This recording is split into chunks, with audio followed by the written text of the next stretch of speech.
Magandang araw po, welcome po sa aking channel, Log9 TV. Patalasasan po, meron po ba kayong mga properties na napapabayaan or non-performing assets? Plan nyo ibenta, pero wala kayong oras sa pagbibenta nito. Kung ito'y pagkakatiwala nyo po sa amin, tawag lang po kayo sa aking numero, usap po tayo, gawan ko po ng video for free. Yes, libre po, wala po kayong babayaran. Tutulungan pa namin kayong mabenta ang inyong property. Kami na po bala sa marketing, sa boosting or paid ads. Even sa tripping, hindi na po kayo mapapagod sa pag-entertain ng mga buyers.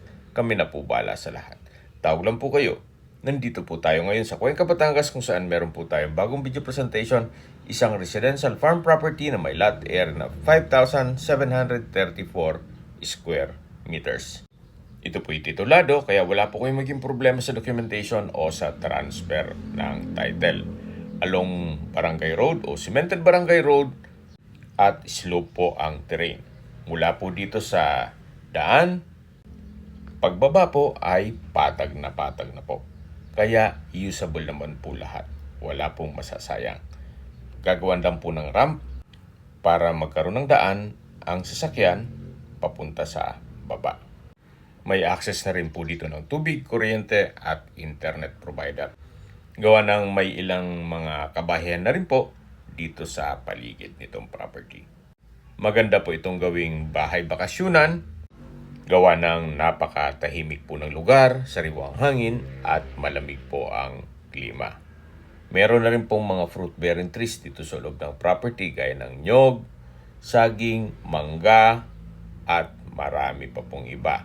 Sa dulo po nitong property ay meron pong creek, kaya pwede po kayong mag-alaga ng baboy para meron po kayong lipangan. Ito po ang frontage na kung saan along Cemented Barangay Road po ito. Ang kagandahan po dito sa ganitong sukat na lupa ay less maintenance. Gawa ng pag-ekta-ektarya na po, marami ng caretaker ang kakailanganin ninyo para ma-maintain ang inyong property. At hindi lang po yon, pag dumating yung punto na mahina na ang tuhod natin, mukhang mahihirapan na po tayong ikutin ang mga ekta-ektaryang lupain. Pero kung land banking naman ang pag-uusapan, mas maganda naman po pag malaking sukat ng lupa. Gawa ng mas malaki po ang kikitain ninyo sa land banking compare nyo kung natutulog ang pera nyo sa bangko. Mula po sa Barangay Road na natatanaw ninyo, bababa po tayo dito sa property.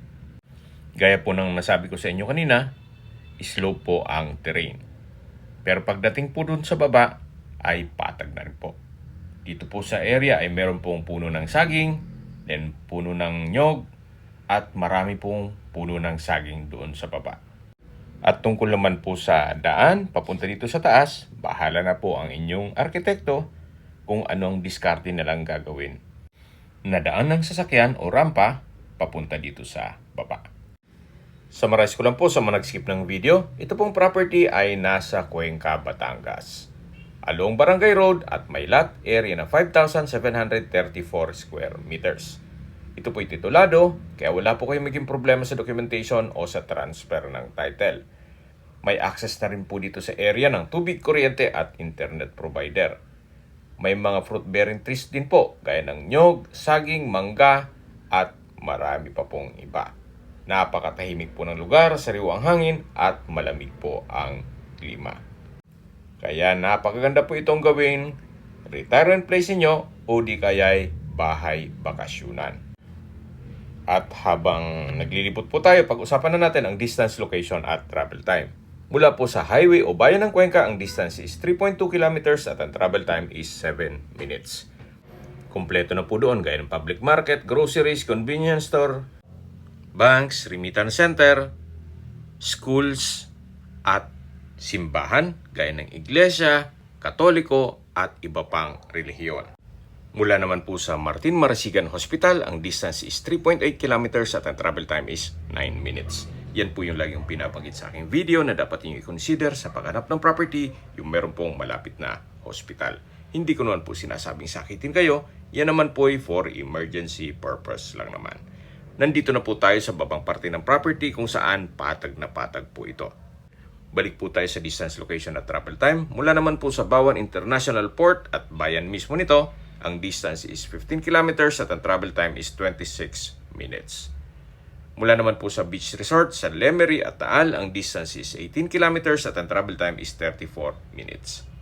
Mula naman po sa Lipa City, ang distance is 19 kilometers at ang travel time is 49 minutes.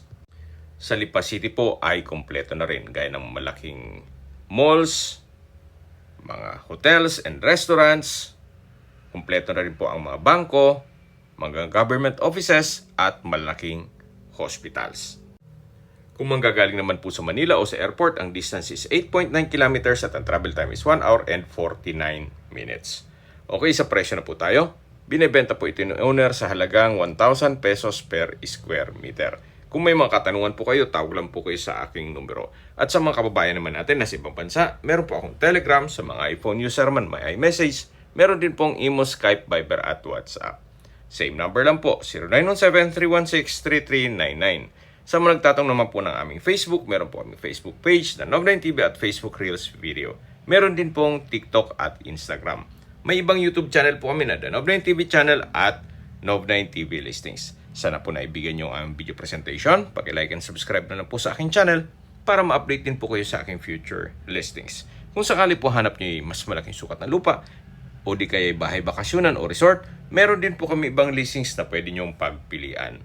Huwag po kayong mag-atubiling tumawag sa amin, then let us know your budget para malaman namin kung anong property pwede namin alok sa inyo. Sa lahat mong viewers, subscriber at nagtiwala po sa amin, salamat po sa suporta. Ingat po kayo lagi at yung pamilya. Maraming salamat po.